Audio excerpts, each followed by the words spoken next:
भगवान ने कुत्तों से कहा, मैं तुम्हें 20 साल की जिंदगी दे रहा हूँ जिसमें तुम्हें दिन रात भौंकना होगा।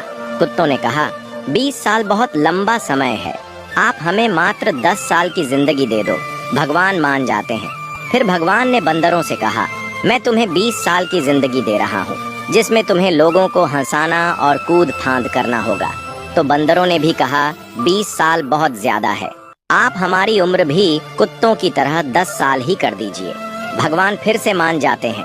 फिर भगवान ने गाय से कहा, मैं तुम्हें 60 वर्षों का जीवन देता हूँ जिसमें तुम्हें किसानों की मदद करनी है और खेती बाड़ी करनी है। इस पर गाय ने कहा, हे भगवान, 60 साल बहुत अधिक हैं, कृपया मुझे केवल 20 वर्षों का जीवन प्रदान करें। फिर से भगवान मान जाते हैं। फिर भगवान मनुष्य से कहते हैं, मैं तुम्हें 20 साल का जीवन दे रहा हूँ जिसमें तुम्हें हंसना है, खेलना है और खूब मस्ती करनी है। इस पर मनुष्य ने कहा, सिर्फ 20 साल?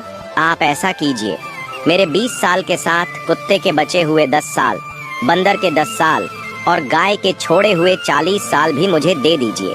भगवान मान जाते हैं और कहते हैं, जैसी तुम्हारी मर्जी। हम भगवान के दिए 20 साल बहुत मजे से जीते हैं, उसके बाद के 40 साल खड़ी मेहनत और परिश्रम से जीते हैं। फिर बचे हुए 10 साल बंदरों की तरह हम कूद फान करते हैं और आखिरी बचे हुए 10 साल हम घर के बाहर कुत्तों की तरह बैठकर पूरी दुनिया पर भौंकते हैं। हो सकता है जिंदगी का सच ना हो, पर कहीं ना कहीं इसमें सच्चाई भी छुपी हुई है। हम भगवान के दिए 20 साल बहुत मजे से जीते हैं। अगर आप भी इस बात से सहमत हैं तो यस जरूर लिखें और इसी तरह की कहानियों के लिए हमारे पेज के साथ जुड़े रहिए।